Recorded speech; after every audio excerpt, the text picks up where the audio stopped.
নমস্কার, আপনারা দেখছেন চ্যানেল এবিসি। আমি বিজয়, আর প্রত্যেক দিনকার মতো আপনাদের সামনে উপস্থিত হয়ে গেছি। আজ আমি আপনাদের সঙ্গে এখন আলোচনা করব বৃহস্পতি আপনার জন্মছকে কোন কোন ভাবে অশুভ অবস্থান করলে কি পন্থা অবলম্বন করবেন, যার মাধ্যম দিয়ে বৃহস্পতির অশুভ প্রভাব থেকে আপনারা বাঁচতে পারবেন। প্রথমে আলোচনা করব লগ্ন ভাব। লগ্ন ভাবে যদি আপনাদের ক্ষেত্রে বৃহস্পতির অবস্থান হচ্ছে এবং বৃহস্পতি যদি নিচস্থ থাকছে, তাহলে প্রত্যাহিকভাবে গোমাতাকে সবজি সেবন করান। অস্পৃশ্যকে অর্থাৎ যে কোনো ধরনের মানুষকে আপনারা সাহায্য করুন। রূপোর আংটি এবং চেন একটি গলায় অবশ্যই ধারণ করুন। বৃহস্পতিবার কোনরূপ নেশা করা থেকে আপনারা দূরে থাকার চেষ্টা করুন। এতে বৃহস্পতির অশুভ প্রভাব যা আপনার লগ্নভাবে পড়ছিল, সেই অশুভ প্রভাব থেকে আপনারা বাঁচতে পারবেন। বৃহস্পতি যদি দ্বিতীয়ভাবে অবস্থান করছে এবং বৃহস্পতি অশুভ রয়েছে, পীড়িত রয়েছে, এমন ক্ষেত্রে আপনারা যে কোনো জায়গায় চ্যারিটি বা ডোনেশন করতে পারেন, তা আপনাদের জীবনে সৌভাগ্য নিয়ে আসবে। সাপের উদ্দেশ্যে কোনো নাগ মন্দিরে দুধ প্রদান করুন, মাঝে মাঝে করুন। বাড়িতে হলুদ বর্ণের ফুলের গাছ উত্তর প্রান্তে লাগান। আপনাদের ক্ষেত্রে দ্বিতীয় ভাব অর্থাৎ অর্থনৈতিক ভাব থেকে আসা যে সমস্যা বৃহস্পতি আপনাকে প্রদান করছিল, সেই অশুভ প্রভাব থেকে আপনারা অবশ্যই বাঁচতে পারবেন। তৃতীয় হচ্ছে যোগাযোগের ভাব। তৃতীয় ভাবে যদি বৃহস্পতি আপনাদের ক্ষেত্রে অশুভভাবে বসে গেছে, অশুভ প্রভাব যুক্ত হয়ে রয়েছে, পীড়িত হয়ে রয়েছে, তাহলে প্রত্যেক দিন মা দুর্গার উদ্দেশ্যে হলুদ মিষ্টি, সম্ভব না হলে বৃহস্পতিবার দিন হলুদ মিষ্টি মা দুর্গার উদ্দেশ্যে অবশ্যই অর্পণ করুন। প্রত্যেক দিন ভগবান নারায়ণকে প্রণাম করুন এবং জল মিষ্টি সহযোগে আপনারা ভোগ চড়ান। এমনটি আপনারা যদি প্রত্যেক দিন সেবা করে যাচ্ছেন, এতে কিন্তু বৃহস্পতির অশুভ প্রভাব যা আপনার তৃতীয় ভাবে পড়ছিল, সেগুলি থেকে আপনারা বাঁচতে পারবেন। চতুর্থ স্থান হচ্ছে সুখস্থান। এখানে যদি বৃহস্পতি অবস্থান করছে এবং বৃহস্পতি এখানে অশুভ প্রভাব যুক্ত হয়ে রয়েছে, অশুভ হয়ে রয়েছে, পীড়িত হয়ে রয়েছে, এক্ষেত্রে সুখের হানি ঘটতে পারে। তাহলে আপনারা কি করবেন, আপনার গৃহের ভেতরে এবং আপনার গৃহের বাগান হতে পারে বা যেখানে আপনার উঠোন রয়েছে, সেখানে কিন্তু কখনোই মন্দির স্থাপন করবেন না। নিজে বড় যে ভাই রয়েছে এবং বোন রয়েছে বা দিদি রয়েছে, যেই থাকুক না কেন, তাদের সম্মান করুন সর্বদা। খালি গায়ে থাকবেন না, তাহলে কিন্তু আপনি কিন্তু বিভিন্ন ধরনের সমস্যা অর্থাৎ চতুর্থ ভাব অর্থাৎ সুখভাবের যে সমস্যা, সেগুলো কিন্তু ফেস করবেন। পঞ্চম স্থানে যদি অশুভ বৃহস্পতি আপনাদের ক্ষেত্রে অবস্থান করছে, পঞ্চম ভাব হচ্ছে মেধা ভাব, পঞ্চম হচ্ছে ক্রিয়েশনের ভাব, পঞ্চম হচ্ছে সন্তানের জায়গা, প্রেমজ জায়গা। তো পঞ্চমে যদি অশুভ বৃহস্পতি থাকে, তাহলে কিন্তু এই জায়গাগুলি সমস্যাগ্রস্ত হতে পারে।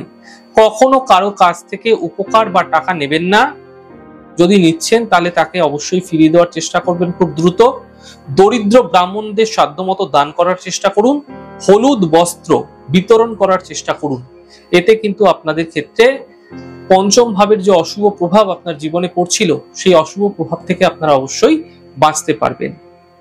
দেখুন, ষষ্ঠ ভাবে অশুভ বৃহস্পতি যদি অবস্থান করে রয়েছে, তাহলে প্রত্যেক দিন মুরগিকে দানা খাওয়াতে থাকুন। বিষ্ণু মন্দিরে বৃহস্পতিবার দিন ঘি দান করুন। এমনটি যদি আপনারা প্রত্যেক দিন করে যাচ্ছেন, ষষ্ঠ ভাবে থাকা বৃহস্পতির অশুভ প্রভাবের কারণে রোগ ব্যাধি, ঋণ, শত্রু যেগুলো বৃদ্ধি পাচ্ছিল, সেগুলো কিন্তু ধীরে ধীরে কম হতে আপনারা দেখতে পাবেন। সপ্তম স্থানে অশুভ বৃহস্পতির ফলে আপনাদের বৈবাহিক জীবনে, দাম্পত্য জীবনে সমস্যা আসছে, ব্যবসা ক্ষেত্রে সমস্যা আসছে। এমন ক্ষেত্রে প্রতিদিন আপনারা শিবের পুজো করুন। বাড়িতে মূর্তি পুজো করবেন না। যদি মূর্তি পুজো একান্তই করতে হচ্ছে, তাহলে ছোট মাপের মূর্তি অবশ্যই পুজো করুন। চিত্র রাখতে পারেন যত বড় ইচ্ছা, কোনো বড় সমস্যা নেই। হলুদ কাপড় বা রুমাল সঙ্গে রাখার চেষ্টা করুন। যদি এমনটি আপনারা করছেন, সপ্তম ভাবের অশুভ প্রভাবের কারণে যে সমস্যাগুলি আপনারা ফেস করছিলেন, সেই সমস্যা থেকে আপনারা বাঁচতে পারবেন।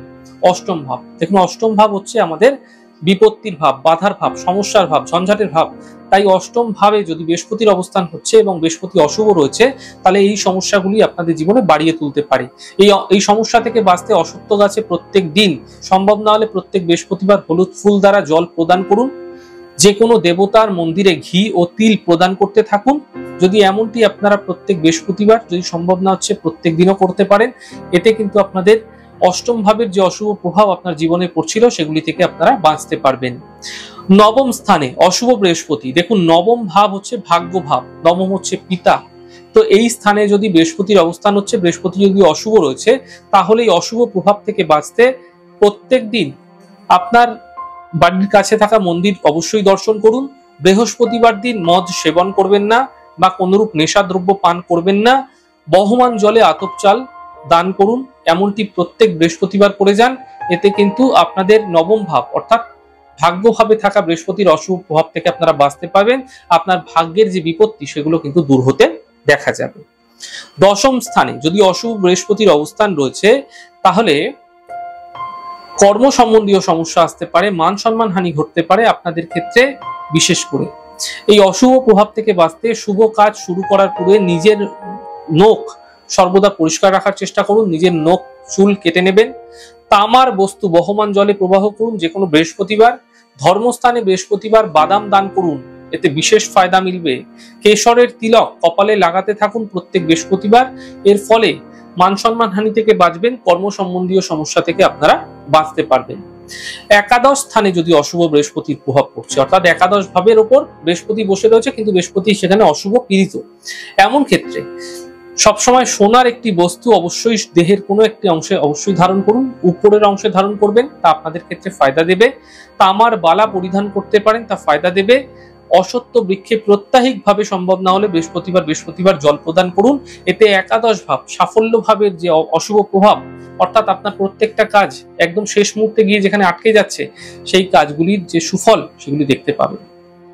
দ্বাদশ স্থানে যদি অশুভ বৃহস্পতির অবস্থান রয়েছে, দ্বাদশ ভাবে যদি অশুভ বৃহস্পতি বসে রয়েছে, যার ফলে আপনার সমস্ত কাজে কিন্তু সমস্যা আসছে, ঝঞ্ঝাট আসছে, আপনি আইনি জটিলতায় জড়িয়ে পড়ছেন, আপনার ব্যয় প্রচুর হচ্ছে, আপনি বাড়ি থেকে দূরে থাকছেন তবুও বিভিন্ন বদনামের শিকার হচ্ছেন। এরকম ক্ষেত্রে আপনারা কিন্তু সমস্যায় পড়তে পারেন। এক্ষেত্রে মিথ্যা কথার আশ্রয় নেবেন না, মিথ্যা কথা বলবেন না, সাধু সন্ন্যাসীদের সঙ্গে অভদ্র আচরণ করবেন না, রাত্রে শোবার আগে মাথার কাছে জল রাখবেন। এক্ষেত্রে আপনাদের অবশ্যই কিন্তু দ্বাদশ ভাবের অশুভ প্রভাব থেকে আপনারা অবশ্যই বাঁচতে পারবেন।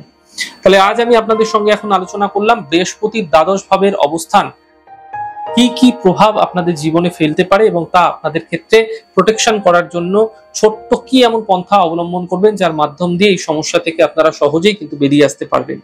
আমাদের এই ছোট ছোট আলোচনাগুলি যদি আপনাদের ভালো লেগে থাকে সেক্ষেত্রে লাইক করতে, কমেন্ট করতে, সাবস্ক্রাইব এবং শেয়ার করতে বন্ধুদের সঙ্গে ভুলবেন না। অনেক ভালো, সুন্দর, সুস্থ থাকুন। আগামী পর্বে দেখা হবে।